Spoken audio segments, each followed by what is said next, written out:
Hey guys, thanks for listening to the Spiritual Grind. We hope you enjoy it, and don't forget to follow, hit the little bell for your notifications when the podcast is posted, and like, follow, and share with your friends. We hope you enjoy it. Leave a comment if there's any topics that you want us to speak about. Like, follow, share. Thank you very much, Dr. Jenny.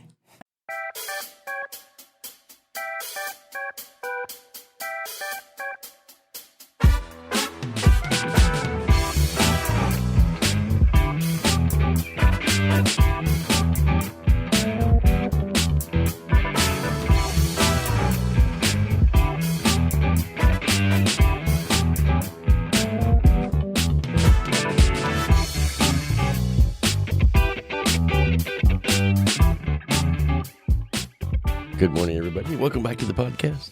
Season 2, Episode 2, in the new studio. Season 2. Good morning. We hope you're enjoying our podcast. And the podcast, Season 2, is probably going to be a little bit more focused on topics, I think. I don't know why I said that, but it came to me. Good morning. Good morning, Dr. Jenny. Good morning. Well, it is 2025, January 4th, 2025. January 4th? Yeah. Wow. Already 4 days into the year. 4 days in. Yeah. Whipping along. I got a question for you, Dr. Jenny. Can you teach an old dog new tricks? Depends on the dog. Depends on the dog. That's exactly my topic this morning, because it's been kind of the highlight of our last couple of weeks is, are you open? Are we open? As humans, we have a tendency to believe that we can't learn something, or we're scared of learning something we get embarrassed when we mess up. And we are currently in our 50s and just demolished our entire living room to turn it into a music room. And we now have 4 instruments in our living room and are working on we're going to get some drums. And so actually we have more of the instruments than that. We have 7 instruments in there. Well, we don't have all the instruments in there. You haven't put your little drum in there. Yeah, my drum or my and native flute. Your native flute. So I guess there's about 9 or 10 instruments. We're learning to play music. Listen, it's a whole music room. If you want to come and see how it feels to play an instrument, we probably have it. Mm-hmm. On the 8th, the air piano will be here. Oh yeah, I forgot about that. What do they call that? Melancholy something or other? Melodic keyboard. It's where you blow into it so it plays sound. I think the slang is like air piano. It has this corrugated tube where you blow into the tube, and it's attached to this little hand keyboard. Yeah, I know. We funny story. Our activity coordinator hired a entertainer for our New Year's Eve celebration. Yeah, we thought he was bringing a band. We did. We thought he was going all out, man, and he did. He brought a 32 key air piano, not just the 15 key. Oh, he did bring a 32 key air piano, and he was carrying around his amplified sound on his belt via a Bluetooth speaker. Yes. And the look on everybody's face was priceless. Yeah. It was quite comical. I mean, don't get me wrong, it would have been a good little opener. I think he has the potential to be like a dinner music. Yeah, like walking around the dining room while they're eating. But not for that price. Absolutely not. That was ridiculous. It was, yeah. He was charging like $50 a key per hour. I know, it was insanity.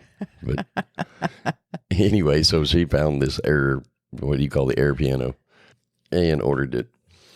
But anyway, so back to the topic. Being open to learning is what we're here for. Yeah, I think what it's about for us is following just what we always talk about, is following your highest excitement, your highest joy, and just running with it, whatever that looks like. reminding people that you're not a kid anymore, and you can have as many toys as you want, and you never have to clean out your toy box if you don't want to. Just because mom and dad said so. Yeah. And I'm going to tell everybody, you ready for the myth bust? Let us have it. There are no kids that really want your old toys. I mean, I don't know that I completely agree with that. Did your mom and dad tell you that? Of course. Oh, we got to clean out your toy box because there's kids Actually, that to want be these honest toys. with you, my parents never told me that. Oh, okay. Mine did. I, however, found myself telling my kids that. Oh. Because in my younger days, when I was pretty caught up in the house has to be clean and everything has a place, everything has a... Typical Texas image. Yeah, kind of keeping up with the Joneses thing. And when the toy box got too full, it was like, okay, time to downsize. And I don't really even know why, because they always had the rule of your room is your space and it can look however you want.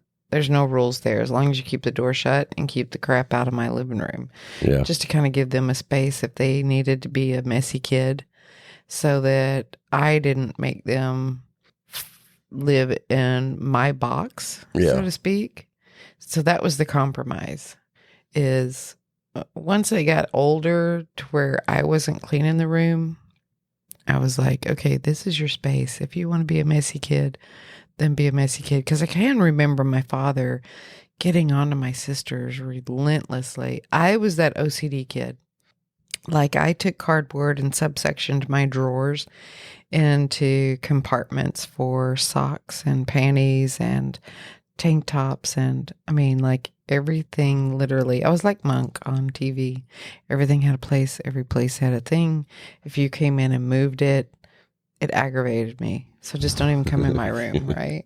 Yeah. My sisters, my younger sister, she was kind of probably that halfway point between me and my middle sister. And my middle sister was just a tornado. Yeah. Just a tornado. And in our early days, they had to share a room. And because I was the oldest, I guess, by, I don't know, authority of the king, I got to have my own room. And they had to share. And so one side of the room would be somewhat organized, and the other side would just literally look like a tornado came through. Wow. My sister would wear clothes out of the floor. She didn't know if they were clean or if they were dirty. They definitely were never ironed. And I can remember hearing my dad just constantly fuss and complain at her and then at them because of them sharing a room. The other one would get in trouble. And so then what ended up happening is my younger sister would end up cleaning the entire room so she wouldn't get in trouble. And my middle sister got... Oh, you're in trouble? I'm in trouble. My middle sister got off the hook of having to have her space cleaned. And so I didn't want that for my kids, is where I'm going with the story. Yeah. I was like, here, this is your space, your bedroom. Keep the door shut if it's messy. And if things start oozing out of the door, then we're going to have a conversation, because I don't want my space to look like that. Right. I never really, there's 2 times in my life as a child I can remember having an abundance of anything, and that was Hot Wheels cars and He-Man and the Master of the Universe. Other than that, I really remember no other toys. I didn't really ever have that much, and it's crazy because the perspective of my parents were that I had a ton. Yeah. And I know my mom got mad one time when I told her, I mean, we were a low income family. We didn't have the money for me to have an abundance of anything for it to be spread everywhere. Well, I mean, and we were the same way. We did a lot of moving. And when you move that much, it's not beneficial to have a lot of crap to have to pack. So our toys were very limited in our younger years. Now, when we got to a point where we were in the same place, which by this time I was in high school. Yeah. Then we had a little bit more, but then we were past the age of like toys in a toy box. What it caused me to do is when I did start working and making my own money, is I would buy a ton of crap. I would just blow money and buying things that my friends had or whatever. Like I remember the first time I went and bought me a white pair of Bugle Boy jeans. I was so excited. And my dad made fun of me for buying white jeans. Yeah, I was all from that commercial when that lady pulls over on the hitchhiker and says, "Pardon me, but are those Bugle Boy jeans you're wearing?" And I had to have them because she was hot and he was cool looking. I don't even remember the commercial, honestly. But what it caused me to do later on in life is kind of minimize myself and not open the door for new things.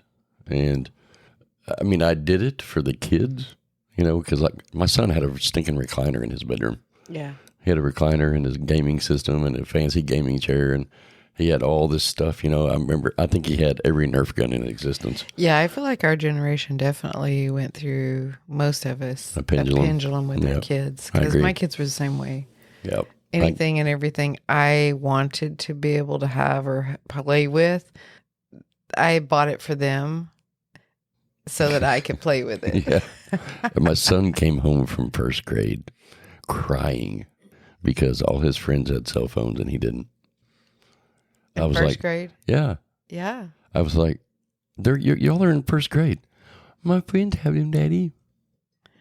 Yeah, I mean, I can remember getting my son a cell phone in third grade, Yeah. and it wasn't even a conversation. It was just like it was the norm It's crazy, isn't it? in third grade.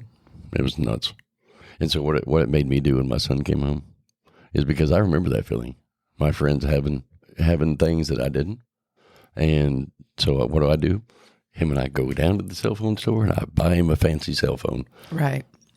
Or I'd say a fancy cell phone. Back then there wasn't really fancy cell phones out yet. Yeah. There weren't smartphones, but I mean, did at the get time him they were fancy. I got him a BlackBerry, I think, if I remember right. Oh, that's fancy in that day and age. Yeah, it had the BlackBerry was top of the line. Yeah, it was. And he could probably work it better than you could. Oh yeah. Most definitely. In a very quick, short amount of time. Yeah, he figured it out pretty quickly. But Yeah. And so it kind of marries in to being open, because no matter who we are, what we are, and how we are, we should always make ourselves open to, as you call it, the next feel-good place. Right. And if you have that, fleeting thought of anything, stop and check with it. Like, for example, this music room in our apartment or in our house started with a thought at Christmas. We were driving down the road, and I said to Jenny, "Hey, what are we doing for Christmas this year?" Because we don't normally buy Christmas for each other because we just do Christmas year round. Whenever we want something, we just go get it. Yeah. And she said, "Well, I think I'm going to learn to play a musical instrument, so you're probably going to buy me a musical instrument for Christmas." I was like, Right. "Bet, let's do it." And we turned, we were on our way to go grocery shopping, I think. And Yeah. we went to the music store, came home with electric guitar, an amp, and a cello, and hence started the journey of being open to learning new things. Well, even down to being open to transforming your house, non-traditional. Yeah. Like we live in a 2-bedroom apartment. So it has a little living room. It's got a dining room, 2 bedrooms, 2 bath.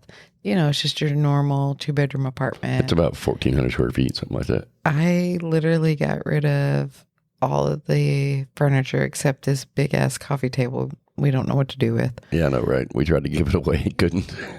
Don't get me wrong. It's a nice coffee table, but. And what I found was for half a second when I made that decision and the couch actually went away, I was like, eek. Yeah, it was kind of like a give it away remorse, kind of like the buyer's remorse. It's like, oh Lord, what did I do? Yeah. Like my house is not this white picket fence American dream house anymore. And so I did have to like release and redefine what the American dream is for me. Yeah. Because for half a second I was like, oh no, am I okay with this? Am I okay with this? And then self said, well, whether you're okay or not, the couch and chair are gone. And so it's either buy musical equipment or buy a new couch and chair. It's crazy how people react, because when we started telling our friends, hey, does anybody want this? I mean, it was a Cindy Crawford home edition, white leather sofa and recliner. You know, we paid like $7,000 for the set. And we started telling our friends, hey, does anybody want it? We're going to give it away. And it's like 2 years old. And they were like, what? You're going to do what? So it just exposed to me their lack of openness. Right, exactly. Even just their lack of openness of what your living room is supposed to look like. Yeah. And when we give it away we have this young couple that work for us.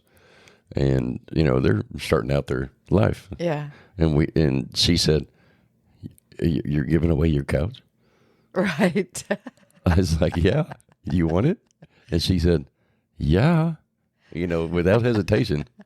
Well, I can remember too when my kids were growing up, there was a time where I emptied the entire living room just so we could play kickball in the living room. That's crazy.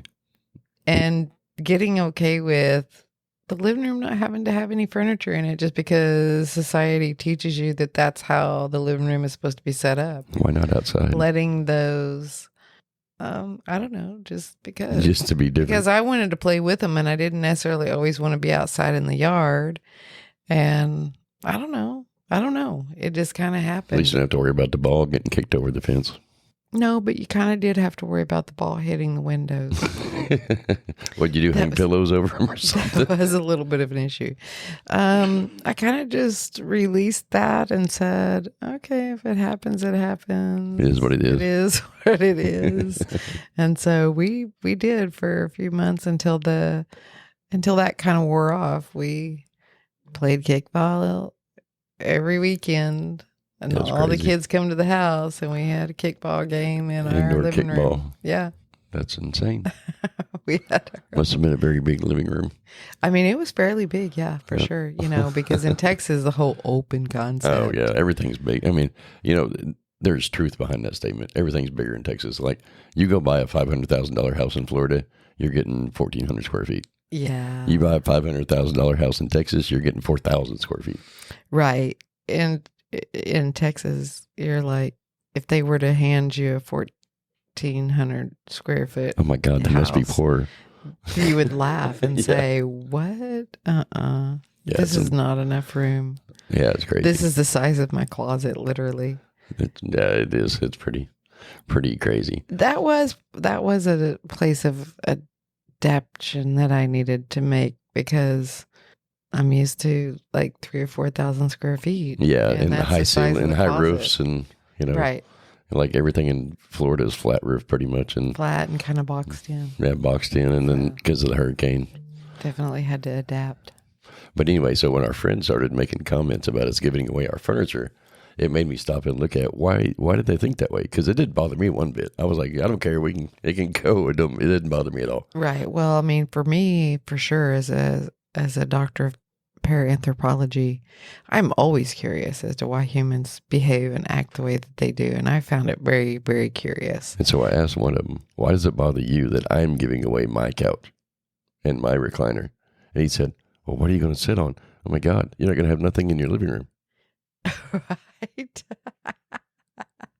And my response was, there's stores. You can buy things at stores. And he said, but why would you? It's 2 years old. I mean, it's got a couple of cat scratches on it, but who cares? It's very comfortable. Well, you didn't take it. Right. And but anyway, so what it made me stop and look at was, why was he thinking that way? Yeah. And, you know, when we brought up him learning a musical instrument to him, he was like, the fear just overcame him. And he made the comment, the reason why Jenny bought that air piano is because he was here that night and watched the guy playing the thing, and he sent a text to us that said, oh, I'll join your jam session if you buy this. Jenny ordered it. And now when I told him that you ordered it, he was like, don't challenge me to a jousting duo. I will sharpen up my joust. It was pretty funny, but But so it made me, why? Why do people get that way? So first of all, I thought, this is my thought, and you're the doctor in this. So the fear that society teaches you that you can't teach an old dog new tricks, or what would other people think? What do other people think? And people weigh so much of their reality on that statement of what people think that they stop themselves from being open to new adventures or doing things outside that box. When we were kids, or say, when we were in high school, that's one of the things they taught. Oh, an employer wants you to think outside the box. They don't really. But they don't really. If you get too far outside that box, they whip you back in the box. Yeah, that's exactly right. But in a human society, so we have translated that into only our employers want us to think outside the box. In our own life, people panic when they change. And why? Well, I think it's a very convoluted question, and I think there's many strings of thread that are entangled in that. I think, first of all, society teaches constant. Yeah. A certain state of constant creates success. Yeah. Just to kind of put it in a small sentence. And so people have taken that and they've intertwined it into their personal life. And I think the other component to that is most people are in a mindset of a to-do list. Yeah. Let me check off my to-do list and get it done, and then I can relax and kick back and retire. And once they get it checked off, they don't ever go back to it. That's right. Yeah. And I think that trickles over into, because you have to remember, if you've got a belief system and you've got habits and patterns going and definitions in place, it can trickle over into many aspects of your life. And so it can limit you on changing and trying something new so I'm going to get the perfect job and I'm going to stay in it until it's time to retire so I can get my pension. I'm going to set my house up and I'm never going to change it. Check off that. Our parents never bought new furniture. Yeah. I remember having the same old brown flowery couch. Yeah. All of my life. Yeah, I feel like we've talked about this before, Mm-hmm. but yeah, for sure. And then I think it's kind of like everything else. If you have convinced yourself that you can't do something, then by nature of the mechanism of belief, you can't do something, right. Whatever that is. Yeah. And you'll come up with any kind of justification to surround that, to make that belief true, whether it be age, my fingers won't bend in that shape anymore. The C chord. I'm an old dog who can't learn anything new because my brain is tired and on vacation retirement, or my memory is crap, or even if you're living in that state of them esteem, by always worrying about what somebody else thinks, and what would they think if I took away all my furniture? What would they think if at my 50s I am going to play a new instrument? So if you're living your life in that manner, then that's going to stop you from doing a lot of things, because if you've got a story that says society's not going to accept me into the tribe if I don't look a certain way, then that will limit what you go out and you try. Yeah, you said it right. The them esteem. The them esteem is it's a virus. 100%. It spreads. It's not something that we should ever do, because it stops in the big picture theme. In the big picture of this entire humanity that we're here to get experiences in, it stops the flow of evolution. It stops the flow of experience. And because the big picture is, if we never changed, we would still be having red and white checkered tablecloths in our house, and our husbands would work from 9 a.m. to 5 p.m., be home at 6 o'clock for dinner on the table, that the wife stays home and raises the kids, and we'd all have little suburban homes. We would still be driving old vehicles without an electric. Yeah, don't forget the blue duck theory. The blue duck theory. Yeah. What's- The kitchen was done in blue ducks Oh yeah, with little ducks blue or bow goose. ties. Yeah, Or little, goose or yeah, goose. Yep, I remember. Or In chickens. the kitchens. The chickens. Oh my God, the chickens are crazy. My mom collected them stinking ceramic roosters. They It's were like everywhere. everybody had the home interior gold in the living room and the blue duck or blue goose. And the goose was white, mind you. It just had clothes on that It were had blue. a yellow bow tie. Right. There's people that I know now that still has that in there. Yeah. And but anyway, so if you stop and you live off them esteem and don't go with the next thing that feels good, then you are in the big picture thing slowing down evolution of mankind and the experiences that we share with the Akashic records. Yeah, on a certain level of thinking. Yeah. Once you go ahead and graduate to the next level of thinking, you're not really slowing down the evolution of mankind because there's parallel realities. Right. But you definitely are inhibiting yourself from jumping from one reality to the next.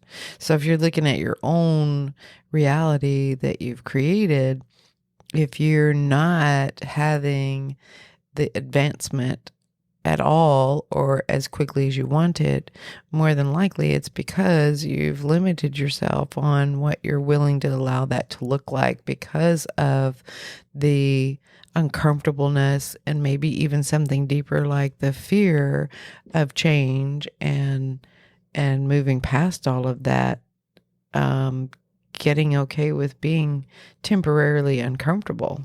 That's a big thing for It most is people. totally. It's a rut. If you can't jump the hurdle of temporary uncomfortableness, that will stop a lot of people from trying anything, be it a new job, be it a new fun experience.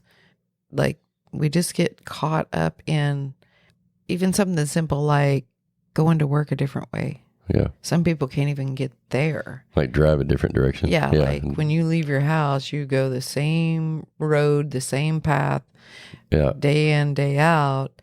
And so just getting yourself to a point of saying, you know what? Okay, I'm going to mix it up, man. I'm going to take highways off of my navigation. I'm like that pizza commercial, Baddies All Day, where the grandmas are singing Baddies All Day. I'm going to be a baddie and I'm going to drive a different direction to work. And look, nothing happened to me. So tomorrow I'm going to drive you in a different direction. Look at me go. And I think that's what it's about. I totally agree with you. The commitment to allowing yourself to change catches people off guard. It even happens with, like the clothes that I put on, for example. I am extremely eccentric with my clothing. I mean, life to me is like a big theater play and I dress up. Yeah. And people are like, oh my God, that is so cute and so way out there. I just wished I had the balls to do it. I wished I could do that. Yeah. Yeah, right. Put them on, take them off. Put them on, take them off. Wash them, do it again. Right. I asked one time because, football officiated for a good number of years. And when I was doing a state finals game, when I first started football officiating, I had met this head coach at Arlington High School in Arlington, Texas. He had just moved down from New Jersey after watching the movie Friday Night Lights. And he went and told his wife, hey, we're moving to Texas. I'm going to become a football coach. And oh my God, that went over well. She went in a panic mode because he was an attorney. Mm-hmm. And she went into straight panic mode because she was his paralegal in their own office. He owned his own office.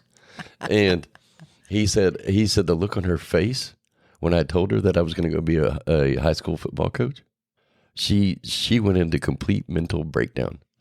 Existential crisis. He said 2 weeks later, I shut down the office. I closed out all my caseload. I sold my cases to one of my friend attorneys, and we loaded a U-Haul and we drove to Texas. I had no job. I had nothing. Did they stay married? Yeah. Wow. Because that kind of thing right there, depending on where your partner's at, can sometimes cause a complete and total just crumbling of the empire. Oh yeah, Some people just are not there, and they will flip their lid over. I don't know how I would react to that. I mean, it may be fun, but it would be very uncomfortable for a minute. I know how you would react to that. It would cause crisis. I've already kind of tiptoed around that. You remember when I said, "Okay, let's quit and go live in a tent on the beach"? Yeah, I don't do tents on the beach. You kind of flipped your lid a little bit. I did a little bit, but going back to the story, he said, I said to him, because we were in the pregame. You see, guys, how he diverted real quickly. I did, back because he still is not comfortable. The coach, I looked at him in the face. I said, "So what did your wife do?" He said, very reluctantly, she came and she kept flying back and forth to help. You know, she would fly back and forth. And he said, we rented this little 1-bedroom apartment until I found a job. And then he got hired as an assistant way deep coach at some little small town coach, and then he learned. And I said, well, what do you attribute to your success? Because now at this time, he was in his 5th year as head coach and only in his 9th year of coaching. And so he went from a 1A small school assistant receivers coach or something to 4 years later getting the head coach job at Arlington High School. I said, what do you attribute to that? And he said, I just did the right thing because I think outside the box. I am not a cookie cutter. And so just to elaborate, he did the right thing for him. He did the right thing for what he felt was his future. The construct of what his beliefs, patterns, definitions would allow him to do while listening to the guidance of his higher self. Even if he didn't realize that's what he was doing. He said when he went home from that movie that night, he said he had this little area in his house. He said he had a big home. You know, he obviously didn't move to Texas broke. Right. But he said, I sat in my, I call it my Scotch bar, and I drank a little bit of Scotch, and I sit down and wrote down the pros and cons and of moving and doing this because I really wanted to be that guy on the movie. I want to be that guy. Yeah. And he said the cons on his list were almost 4 times as long as the pros. But when he went to bed that night, he dreamed of what he was going to be in that moment, that day, that when he walked on the football field at the state championship game. Yeah. And I knew then that I was going to do the right thing. Yeah, is the money going to be less? Yes. But the fulfillment behind it is better. It was his next happy place. That's right. And that's exactly what he said to me. That was going to be my next happy place. Yeah. And I said, so how did you take a school that literally the previous 7 years before you had maximum of 3 wins in a season? How do you change that to where you go undefeated the entire season and you are dominating it? And he said, I teach my kids, they are all different. There's nobody the same. Don't be scared to go outside where you're comfortable. And so he said, I had an inside linebacker that was just a beast in practice. But when it came to game time, he was so scared of getting hit by the other team, he would avoid conflict on the field. And so he said he made him the quarterback. And he said he went into straight panic mode. He said, okay, go learn the playbook. You're going to be quarterback next week. And come to find out, this kid was really good, so good at avoiding conflict, that he set numerous Texas records for rushing yards in a single season by a 6'8" quarterback. In the position of the quarterback. Yeah. And so he didn't want to get hit. I mean, and that's a good example of playing on what would be perceived as a weakness, turning that around, right, and making that actually a strength. And that's what he said, that single move taught the entire team to get out of the box. And don't be scared, because he didn't want to be hit on the field by another player, right, but he was a beast in practice.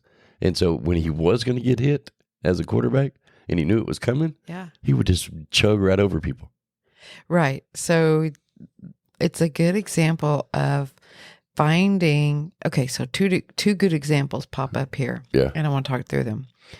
When he sat down to write his pros and cons list, that's what I teach you guys as far as journaling. Yep. Whenever you're making what you view or define as a life-changing decision of, oh my God, what in the hell am I thinking? What is my family going to think? Oh my God.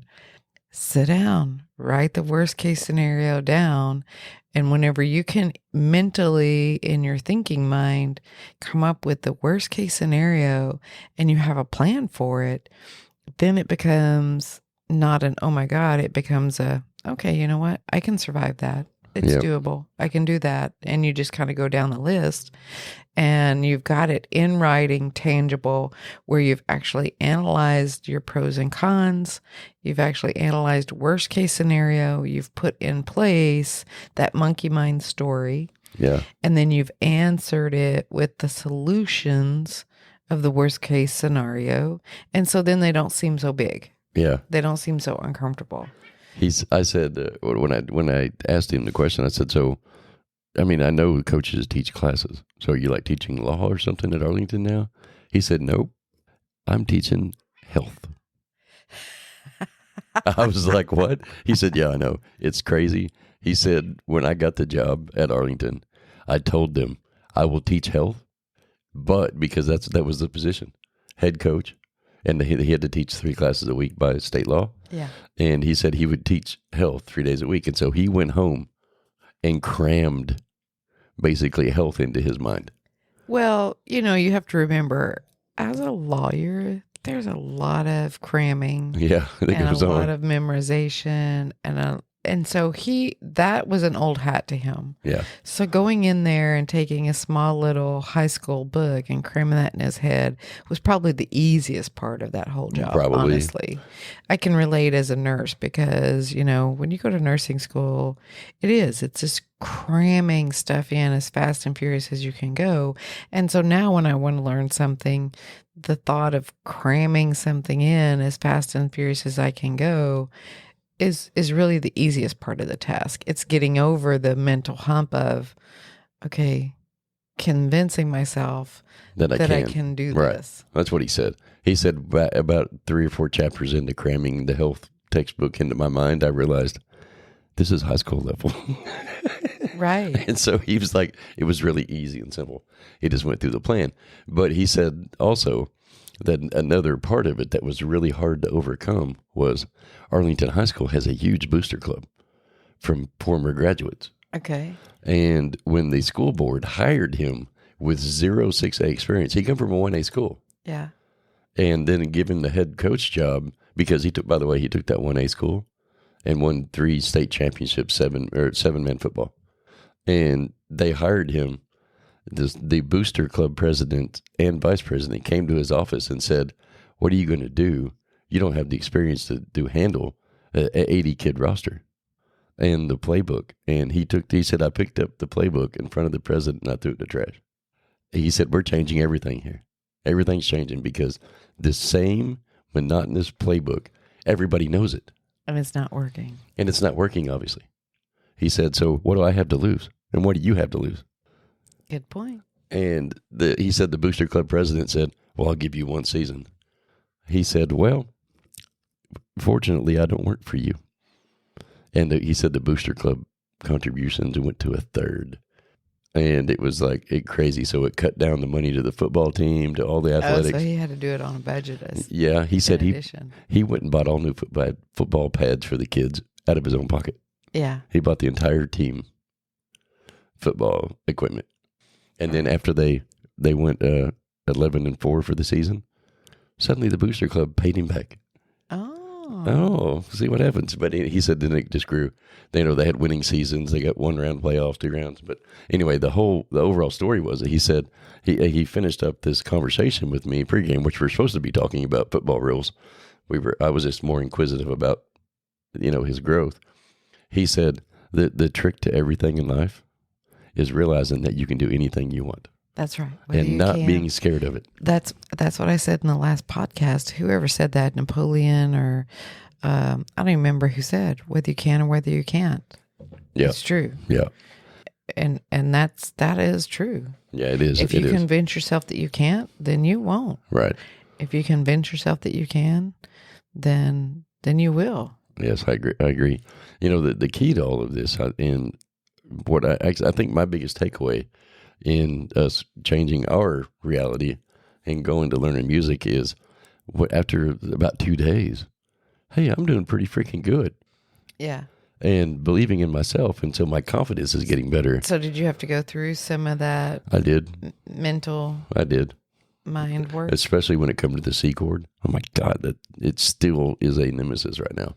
Because keep telling yourself that. Well, I get it. I get it, but I'm sharing with them. I'm sharing with them because the C chord, for some reason, my hand doesn't want to. It's a battle. It doesn't want to move into the C position. Instead, it wants to go to the G position and then try to make the C key and the C chord. Let it. And so it's a constant battle. But other than that, I'm doing pretty good. But so let me ask you this. If you're naturally trying to go somewhere with it, get out of the box and let it. Maybe there's something to that. Maybe, yeah. Explore that. Yeah, it's good. So going to the... So can I talk about the second point that was good in that? Yeah. The first point was him writing his pros and cons down. Yeah. Oh, I'm sorry, I interrupted. We talk about journaling, and I teach you that writing it down and really coming up with worst case scenario is how to conquer that monkey mind that keeps saying, "Oh, you can't do that, you crazy kid. What you thinking?" Right. And that's evidence of, and a good example of how to go about that and why. Because if you can conquer that beast, then and get it in writing so that you can look at it and go back and revisit it, especially if your pros list is much shorter than your cons and there's many items on there that are taking you in a direction of no movement, no action, then you'll be able to go back and look at those things one at a time, yep. and find out why. What is the fear? What is the component that's keeping you from doing that? Very, very good exercise. Yeah. Because trying to mentally remember that, especially when you're new to diving around in beliefs and definitions, doing it just on a mental platform, it's easy to kind of forget. It's easy to get consumed by the human world. So writing it down so that you can go revisit it and work on it is a very, very good practice. Second step after coming to the place of having that twinkle in your head, gut, intuition of, gosh, I really would like to do that. Yeah. He said that he did the what if list too. The second part is it getting to a place where it doesn't have to look exactly like you think it has to look. Yeah. And so let me expound upon that real quickly. Okay. Whenever you have a daydream, so to speak, or a desire or a dream that you want to conquer, and it is, or experience, and it seems so much bigger than where you currently can allow yourself to go, allowing yourself to daydream, but don't get caught up in it has to look this way that I have described it humanly, because if it doesn't, then I've failed or I'm not successful, and then go back into your little hermit crab shell and give up. Let it look and be what it is. Unfold the way that it is supposed to. Is, I guess supposed to is the best way to put it. Let it unfold naturally. And that's probably better. And allow it to look a little bit differently, just like with you and the C chord. That's another good example. If you're trying to force your body to make the C in this textbook way, and your body's trying to show you perhaps maybe a different way, go with it. Tango with that tingle. Tango with that tingle. Another Jennyism. Like, explore it and see if there's something to it. Is your higher self trying to show you something different? Because sometimes by embracing that difference, it will give you that epiphanal click in boing in your head and everything suddenly swishes in and it all makes sense and you have this profound understanding of the concept, and then you're off to the races. Yeah. It's really a big testament for me to be able to open your mind and say, you know what? I'm over 50. I'm going to learn a musical instrument. I'm over 50. I'm going to learn to dive. I'm over 50. Just go on and on and on. And yeah, it's the reason why I feel like that people hang up in that is because their lack of confidence within their own self. And when you're following a spiritual world, you don't have to have confidence in yourself. You have to have confidence in the movement. Have confidence in your higher self. Yeah, I think trust in your higher self is probably a very, very large portion of that. I agree. Trusting that the higher self always has your back. Always. And always meets your needs. Always. I agree. Even if it's financial, even if you don't have the money in the bank, taking that next little baby step and that next baby step, and you wake up one day and you're like, damn, I'm doing it. Yeah. And I don't even know where the money came from. I don't even know how did this even happen? I mean, for me last night, that it kind of clicked with me that I don't know how it happened, but it did. Like, I picked up that bass guitar literally twice or 3 times. And I already created my own riff last night. Right. And so I was like, oh, wow, okay. That actually sounds kind of good. It does sound good. Kind of roll with it. I was just playing around too. I was just kind of, and then I just made it. Yeah. And it was a cool experience for me last night. I went to bed thinking, you know what? I'm doing it. I'm an old dog learning new tricks. That's right. And so it was very self-fulfilling. Right. And really give me the ability to think outside the box, like the challenge that I gave you this morning. You learned to play Enter Sandman on the electric cello, and I'll learn it on the bass and the electric. So we can jam together. Yeah. Dung dung dung dung dung dung dung dung dung dung ding ding ding ding ding ding ding ding ding. And there you have it, ladies and gentlemen. But for everybody out there, don't forget to just get out of the box, man. Yeah, be somebody different today. Even if you got to take baby steps, because it's all about finding that next place of joy and excitement. That's the vibrational frequency that everybody's looking for. Your next happy place. That's, everybody says, what's my life purpose? What's my life purpose? Your life purpose is finding that frequency that we call in verbology the next happy place, the next moment of excitement, the next thing that brings that little bit of joy. And it could be something as small as, you know what, I'm going to give myself a break and I'm going to go watch my favorite TV show because that's what brings me joy right now. Or if you're at a place where you're like, go big or go home, you get rid of all your furniture in the living room and you buy a bunch of music equipment. And you turn it into a music museum. And so just allowing yourself at whatever level that you're at to tiptoe out of that box or come out of that box running, just do something. Right. Don't just live in the box because you think that is the way to success and end up feeling unfulfilled or empty or like your life is just a repetitive robotic thing. If you're tired of it, then start playing with it a little bit. Yeah. And there's going to be people out there that are at different levels.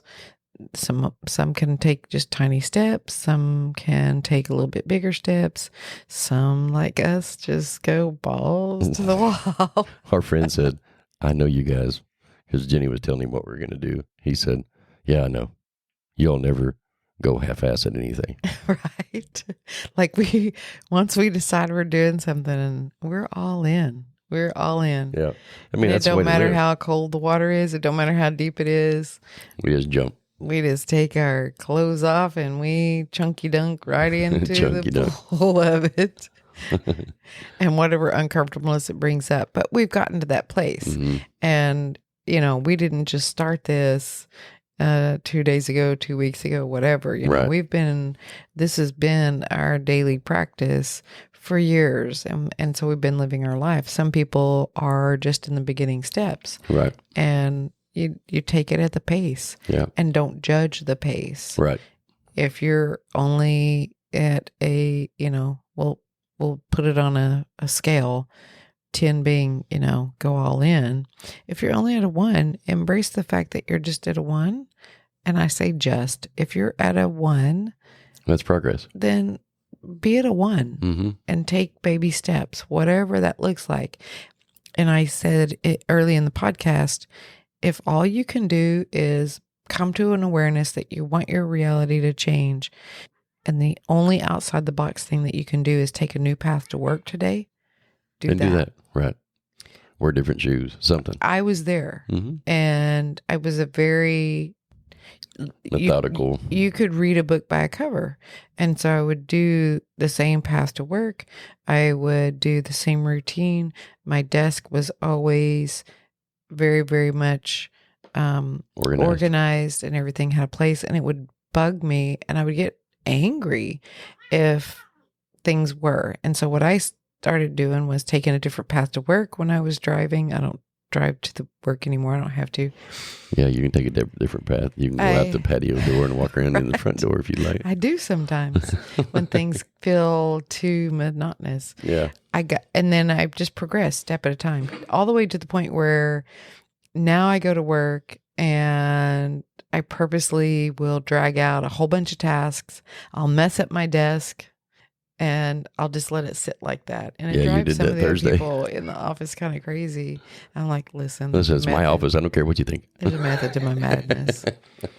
And then at the end of the day, I'll pick it all up and organize it and go home. Yeah. But just checking myself to make sure that I'm not slipping back into that mindset. Because I always want to just go outside the box. It reminds me of the server that we get, that restaurant that we go to all the time. When she started listening to our podcast, and she said, "Oh my God, I listen to your podcast." And she said, when we told her about the podcast, she originally said, "I don't normally listen to podcasts because they're boring." And then when we came in the next time, she said, "Oh my God, I listened to your podcast. It was so good. Y'all's voices are just so peaceful." And she said, I enjoyed the part about believing that you can be somebody different. Yeah. That is, you are. Because, the previous time she had shared, "Yeah, I come to work. I just work, this robot going through the emotions." And I hope she hears this podcast and realizes that you can do and be, and we know, everybody listen, if you're tired of your monotonous life, the repetitiveness, can be, and all that stuff, and have anything in a kind, caring, loving way. You can be anything you want to be if you believe it. You can go anywhere you want to go if you believe it. You can execute anything you need to learn if you believe it. Right. And so if any of those things don't resonate with you, like you don't believe that you can be anything you want to be, then stop and say to yourself, why do I think that? Make the what if list. Make the pros and cons list. Because that high school coach said to me, I made the what if list. I went down my cons list, and what if I go, what changes this? What if I go, because he said I had a huge caseload. He was a business attorney. Yeah. And he had like 800 cases on his load. And he said, okay, so this is, what if this, what if that? And he went down the entire list. And none of those things he was like, yeah, I'm not going to change my mind. Yeah, I'm not going to change my mind. Right. That's, because he was checking in. He made his list, checking in with his emotional guidance system. He played Santa Claus. And checking each topic on that list and broke them down. Okay, if I create the worst case story, does it make it feel different? Right. Yep. And then secondary to that, what would be a possible solution or a possible couple of solutions if this worst case scenario happened? Right. Kind of takes away the power of that monkey mind story that you may be creating that is just a lie. Yeah. That's and where if it you comes come in up right there. with the solution to the worst case possible scenarios and you have plans in place, then it makes it helps to make it a so what, Yep. because I'm prepared, because I'm ready for it. And that's a way to, that's a loophole, so to speak, Yep. around that monkey mind story of, oh, because you're going to justify it however your beliefs and definitions are set up, Right. because that's how they're designed. They're designed to always keep themselves true. That's correct. And so if your little monkey mind is telling you, oh my God, don't do that, you're not going to be able to pay your bills, sit down and put that on the list. Right. Okay. If I don't have a job, how am I going to pay my bills? Am I willing to subcategory? Am I willing to deliver pizzas and let go of cable or whatever streaming Right. or Yeah. some sort of bills where I can, like, there's answers and solutions to everything on that list. And if you can find those resources and find those answers to plug in, then it becomes a so what. It almost becomes a situation where you mentally have experienced it and you've found solutions to it. So then it's not a big deal. Right. It takes away the unknown factor and the, oh my God, what if this happens? I have no plan in place. Yeah. It takes all that away. And so then it's like, okay, well, I have a plan for that. I have a plan for that. And so what's the big deal? Disclaimer. Jump off and do it. I have a disclaimer. What you're describing is how to manipulate the monkey mind when you get those negative thoughts. I want to make sure they understand that. Right. Because your higher self wouldn't allow the thought to even happen if it wasn't a positive thing for you, or direct you in even making that list. Right. Because your higher self's going to take care of you. We know this. We know it, but not everybody does. Yeah. Yeah. All you're doing is describing a way to control the monkey mind and get it out of the way so you can move forward with whatever your thoughts are, your fleeting thought was, or whatever that next adventure is. Yeah. Yeah. Because what will happen is those thoughts and those beliefs, they'll pop up. The ones that are keeping you from moving in the direction. The ones that have always kept them from moving in that direction. That's right. They'll pop up. And Yeah. this is just a way to be aware of them and some steps on how to address them one by one so that they fade off into nothingness. Yep. And who cares what your friends think? It's like a so what? Right. If they're truly your friends, they'll support you. That's another thing that needs to be said. That's some more of that them esteem. Yeah, that is them esteem. Well, I feel good. How do you feel? I always feel good. You do feel good. Let me feel you. You feel good. Thanks. Hey, thanks for my clean bill of health, man. Yeah, I know, right? Poof, energetic. All right. Well, I think that's a good place to leave this one. Sure. Thank you all for listening, and don't forget to check out our social media at the Merck Centers, TheMercCenters, and also that's our website, the same thing, www.themerccenters.org. And if you want to make an appointment with either one of us or check out our services, they're on there. Yeah, because sometimes it's helpful if you have, I just want to talk about this real quick. Okay. If you are having a little bit of a challenging spot, sometimes it's helpful if you can have someone help look at it with you who comes from a place of non-judgment. Yes. And, if you're in a relationship and you can't really go to that person, or your friends and family look at you like you have three eyes when you try to talk about the topic, because we've both been there. Oh, yeah. It's just nice to have somebody else to kind of bounce things off of, a different perspective. Yep. That's what we're offering. It's not like we're offering the magic pill. Right. We're just offering that person who can go down the rabbit hole and not judge or criticize, and help look at it from many different perspectives and angles, almost kind of like a 360-degree viewpoint, and identify some of those beliefs that you're having trouble kind of kind of digging up and finding. That's the service that we Agreed. provide. I agree. In any modality, energy, beliefs. Right. And on any topic. On any topic, really. yeah. And like I had one client that I told her, she was in one of my sessions at the last expo, and she says to me, okay, so I have this boyfriend. And she said, and I was like, and all I did was say, it's okay. It's okay. And she started crying. yeah. Your mind is telling you the right thing to do. You don't have to say anything else. Right. Your intuition is spot on. Right. And you should follow that feeling. And I said, I know it's sexual. It was sexual in nature, the problem they were having. Yeah. And she said, oh my God, you're so right. My intuition's right. Yeah, because both of us have our particular way of doing what we do. And sometimes you don't even have to talk about, if you calm, open, and receptive to really wanting to look at whatever it is you're wanting to look at. Yeah. We have the ability to tap into, I think, what's called the Akashic records, or find that frequency. And so sometimes we don't even have to conversate directly about the topic to be able to help you find those answers. Yeah. Your energy tells a lot too. Yeah.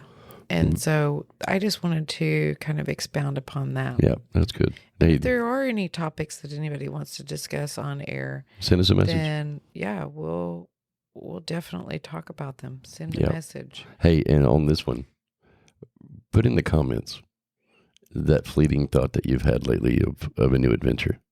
Something that you've been thinking about doing. Yeah. Don't forget to like, follow, and share. And share. You know what? If you're having a problem and there's an adventure you want to go on, and your significant other is saying, or is not on, is not on board with it, share. Send them this podcast. Got a problem? Yo, I'll solve it. Check out the hook when my DJ revolves it. Ice, baby. Hey, don't forget to ring that bell, y'all. You'll have an awesome day. Love ya.